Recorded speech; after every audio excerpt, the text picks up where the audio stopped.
नोबी सिंह जी पंजाब से। राधे राधे गुरु जी। राधे राधे महाराज जी। आपके चरणों में कोटि कोटि प्रणाम। महाराज जी, मैं एक पंजाबी गायक हूँ। मेरा प्रश्न है कि पिछले कुछ वर्षों से मैं अपने क्षेत्र में दिन रात मेहनत कर रहा हूँ, पर जितनी सफलता मिलनी चाहिए उतनी मिल नहीं पा रही। महाराज जी, क्या सब भाग्य पर निर्धारित है? तो मैं जो मेहनत कर रहा हूँ, फिर उसका मेरे जीवन में क्या योगदान? हम्म बात यह है कि जैसे पूर्व में हमारा कोई प्रबल अपराध है, कोई पाप है, बहुत से अनजाने में और जाने में ऐसे पाप हो जाते हैं वासना के कारण, जिनको हम समझ ही नहीं पाते, बहुत बड़े बड़े पाप हो जाते हैं। अब हम जब आगे बढ़ने की कोशिश करेंगे सुख के लिए, तो वो पाप हमको नहीं बढ़ने देंगे आगे। अब आपका जो प्रयास है वो पावरफुल नहीं है। पावरफुल प्रयास उसे कहते हैं कि गाने का अभ्यास तो कर रहे हैं, साथ में साधना भी चल रही है। तो साधना ने पूर्व में पाप जो आपको परास्त करने के लिए आ रहा है उसको विध्वंस कर दिया, और गाने का अभ्यास, साधना के बिना हर कार्य अधूरा है। हर हर मार्ग में आप गौर से देखिए, जब शास्त्रों में पढ़ते हैं, राजा जनक जी परम ज्ञानी, लेकिन उनके ऊपर सदानंद जी महाराज, देवराज इंद्र बृहस्पति भगवान, चक्रवर्ती सम्राट दशरथ वशिष्ठ जी। मतलब क्या है? हमारे जीवन में एक संत है कि नहीं है? हमारे जीवन में संत वाणी है कि नहीं है? हमारे जीवन में साधना है कि नहीं है? फिर इसके आगे कोई तुम्हें परास्त नहीं कर सकता। अब हमारा जो प्रयास वो भौतिक प्रयास ही तो है ना, तो भौतिक कर्म आपको प्रयास से में सफल कैसे होने देगा? अब आध्यात्मिक बाण चढ़ाओ, उसको पहले नष्ट करो, जो पूर्व में तुम्हें परास्त करने के लिए तैयार, और भौतिक अभ्यास साथ में चलाओ, उन्नति हो जाएगी। ये किसी जादू टोना या जंतर मंतर की बातें नहीं है, ये बिल्कुल ठीक अमोघ बातें हैं। यदि तुम्हारा पूर्व का प्रारब्ध तुम्हें परास्त करने आया है, तो भौतिक प्रयास से तुम उसको परास्त नहीं कर सकते। उसके लिए आध्यात्मिक प्रयास चाहिए, और आध्यात्मिक प्रयास जो गुरुजनों की वाणी, गुरुवाणी है, नाम है, साधना है, पवित्रता है। अभी अभी अभी सब कार्य हो जाए। अर्जुन जी में और धनुर्धरों में बड़ा अंतर क्यों पाया गया? जैसे दुर्योधन, दुशासन आदि, इनकी भोग प्रधान वृत्ति थी और अर्जुन की योग प्रधान वृत्ति थी। द्रोणाचार्य जी ने देखा तब सबसे कहा, कभी अर्जुन के भोजन के समय अंधेरा नहीं होने देना। तो किसी ने इस रहस्य को नहीं समझा। अचानक एक दिन दीपक बुझ गया और अर्जुन का ऐसे कवल गया। अभ्यास, अच्छा, मतलब बिना देखे भी निशाना बेधा जा सकता है अभ्यास से। शुरू हो गए, और साथ में साधना और आश्रय उनके जीवन में श्री कृष्ण। तो विजय श्री उनके चरण चूमती, सर्वश्रेष्ठ धनुर्धर। और साधना भौतिक ऐसी कि एक चिड़िया टांगी गई परीक्षा के लिए, युधिष्ठिर जी को दिया गया, बोले चिड़िया की गर्दन उतारनी है। अब तुमको क्या दिखाई दे रहा है? हम दिखाई दे रहे हैं, वृक्ष दिखाई दे रहा है। बोले हाँ गुरुदेव, आप भी दिखाई दे रहे हैं। बोले रख दो धनुष, रख दो, चलो। सबसे किसी को डाल, किसी को अर्जुन को खड़ा किया। लक्ष्य वेदना है, क्या दिखाई दे रहा है? हम दिखाई दे रहे हैं? नहीं। वृक्ष नहीं, डाल नहीं, चिड़िया नहीं, तो दिखाई क्या दे रहा है? केवल गर्दन। छुर धारा से तत्काल उसको उड़ा दिया। ये अभ्यास है, खान पान का संयम, साधना, भगवान का नाम जप आदि, और अभ्यास। तो वो हमारे सुकृत बढ़ते हैं और सुकृत प्रकाशित हो जाते हैं। एक आ जाता है, कल एक आदमी बहुत ही निम्न स्तर का जीवन व्यतीत कर रहा था, आज वो राजा महाराजाओं जैसा जीवन व्यतीत कर रहा है। तो क्या हुआ? उसके सुकृत बढ़े और पूर्व के सुकृत मिल गए, आगे बढ़ गया।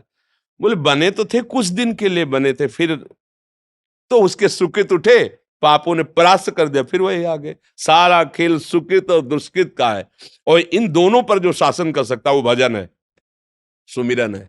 इस पर कोई ध्यान नहीं दे रहा। हमारे पास कवच भी भजन बनता है और बाण भी बनता है।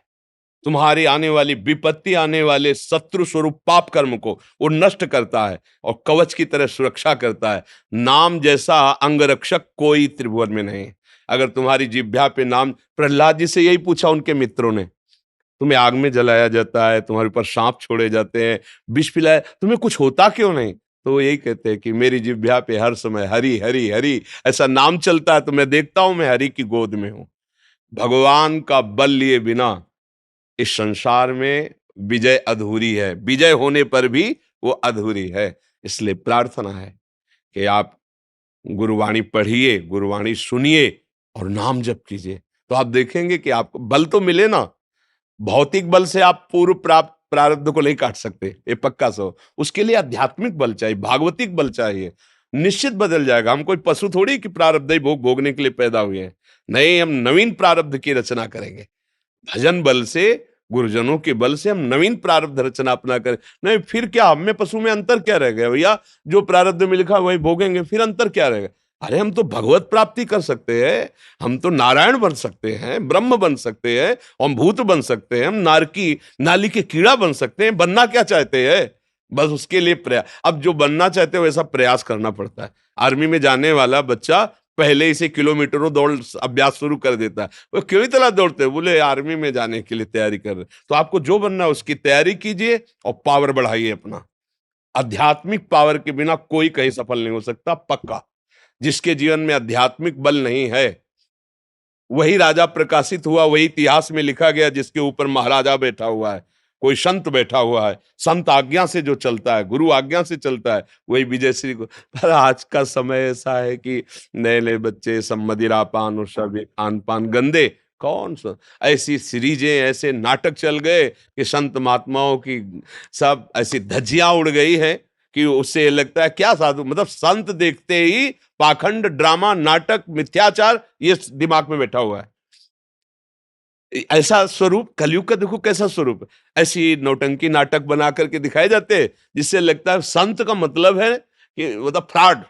अब कैसे हो? अब जब हमारी श्रद्धा ही नहीं है तो उनकी बात नहीं मानेंगे, उनकी बात नहीं मानेंगे तो फिर हमारे जीवन में अध्यात्म कैसे आएगा? ऐसा नहीं। हमने कई बार कहा है कि जैसे भारतीय असली नोट है तो उसी असली नोट की ही नकली बनाई जाती है।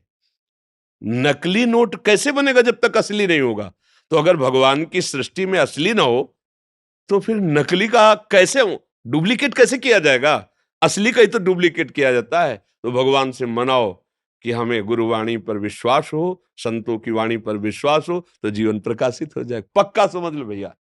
बिना सत मार्ग पर चले, बिना सत नाम जपे, हमें जैसा अनुभव कि वो ऐसे थोड़ा सा हाइलोजन की तरह प्रकाशित होगे पुण्य बल से और फ्यूज हो जाएगा। उसमें चलना पड़ेगा। जैसे आप आए, ये आपका पुण्य बढ़ा, आपने भावना की ना संत दर्शन के लिए जा रहे हैं, भगवान के धाम आए, ये पुण्य बढ़ा आपका। अब जैसे किसी का काम बन जाए और बोले बाबा के पास गए, कुछ नहीं, चमत्कार बाबा का नहीं है, ये तुम्हारी श्रद्धा का है। तुम वहां से चले, भावना की, कष्ट आदि सह कर, पैसा खर्चा करके यहां तक आए, घंटों लाइन में खड़े रहे, फिर मिले, ये तुम्हारा पुण्य बन गया और ये पुण्य आपको प्रकाशित कर दिया। वो बोले बाबा के यहाँ गए थे तो हमारा चमत्कार हो गया। हमारी बात नहीं है इसमें, तुम्हारी बात है। तुम्हारी प्रबल श्रद्धा, तुम्हारा भाव, तुम्हारे सत्कर्म बढ़े, सद्भाव बढ़ा, तुम्हारी उन्नति हो गई। संत का चमत्कार तभी तुम्हें समझ में आएगा जब तुम्हारा भाव ठीक होगा। और भाव ना ठीक हो तो दृष्टि में सब पाखंडे चल रहा है, अब और अपराध बला और खंडक में गिरने का रास्ता बन गया। तो अच्छे भाव वाले बनो और भगवान पर भरोसा रखो। वो जहां हमें जैसे पहुंचाना चाहेंगे पहुंचा देंगे। अगर वो हमें मिल गए ना तो सबसे बढ़िया बात बन गई। यहाँ वाहवाही कितने दिन किसी की बराबर नहीं चली है, किसी की बराबर नहीं चली है। चंद दिनों की बात है। इस वाहवाही के लिए इस जीवन को बर्बाद न कर दे। ये भी मिलेगी, फ्री मिलेगी यदि इधर चल दोगे। खास बात सब, इधर चलोगे वाहवाही के लिए, वाहवाही में लोगों ने अपनी हत्या कर ली। प्रयासरत रहे, एक जगह बहुत सफलता पाई और दूसरी जगह एकदम जीरो पे पहुंच गए। अब उनको जिया नहीं जा रहा कि अब कैसे लोगों को मुंह दिखाएं। ये हम घटना बता रहे हैं। फिर उन्होंने आत्महत्या, बहुत नामी पहलवान थे जिसको परास्त कर, उनसे कम वजन वाले ने उनको परास्त कर दिया। वो रो रहे, वो सह नहीं पाए। अब मैं कैसे, ये वाहवाही अच्छी नहीं। और आप भगवान की तरफ चलिए तो ये वाहवाही आपके चरण चूम लेगी। सच्ची मानना, अपना प्रचार करने से जो प्रचार होता है उससे पुण्य नष्ट होते हैं, और जो भगवान के होकर उनका, तो उनका जो किया होगा वो सत्य होगा और ऐसे बढ़ते चले जाओगे। कोई परास, आज हम यश गाते हैं महापुरुषों का, मतलब वो गए नहीं हैं, यश रूप में आज विराजमान उनके चरित्र गाते हैं। क्यों? क्योंकि उन्होंने सत्य। कौन चरित्र गाएगा?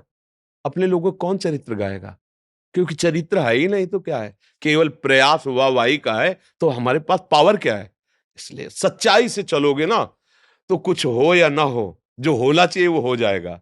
और वो ऐसा होना है, उसके होने के बाद कुछ फिर जरूरत नहीं रह जाती, वो सब कुछ हो जाता है। समझ रहे? जिसके पाने के बाद कुछ पाना बाकी नहीं रहता, जिसके जानने के बाद कुछ जानना बाकी नहीं रहता, वही इस मनुष्य शरीर में पाना चाहिए। सब कुछ हो जाएगा। उन्हीं की कृपा से सरस्वती की बुद्धि चलती है। उन्हीं की कृपा से गंधर्व और विद्याधर गान और नृत्य का सुख बरसाते हैं। वही कृपा सिंधु का आश्रय ले लो, क्या दुर्लभ है। पर हम लोग उनका आश्रय नहीं लेते। अंदर से अपनी बुद्धि का तो ये कितना है, पुण्य के बल से जितना चलेगा चलेगा, इसके बाद फ्यूज हो जाएगा। क्योंकि ये शरीर ही बना पुण्य और पाप मिश्रित है। इस शरीर की रचना दो से हुई है, पाप और पुण्य से। तो हमें मिलेगा ही सुख दुख। हमें कोई तीसरा विधान देखना पड़ेगा जो इन दोनों को संभाल सके। पुण्य में अहंकार ना आवे जब उसका सुख मिले, और पाप में हमको शोक ना पैदा कर पावे। वो है प्रभु, वो है गुरुदेव। उनके चरणों का आश्रय ले लो, फतेह ही फतेह है। ओ जो बोले सो हाँ हाले वाहेगुरु जी का खालसा, वाहेगुरु जी की फिर ये बोलते हो, हृदय में स्वीकार क्यों नहीं करते? फतेह तो वही, फतेह शब्द जानते हो, विजय। कहीं भी परास्त कोई नहीं कर सकता। गुरुदेव की गुरुवाणी में निष्ठा है, गुरुदेव के अनुसार चलते हो तो छाती चौड़ी करके चलो, फतेह ही फतेह। कहीं भी जाओ तुम्हें कोई परास्त नहीं, न बाहर न भीतर का शत्रु। काम क्रोध आदि भी नहीं और बाहर भी नहीं। जिसके अंदर भागवतिक तेज होता है ना, माया थर्राती, ऐसा नहीं कि आक्रमण कर सके। मस्त रहो।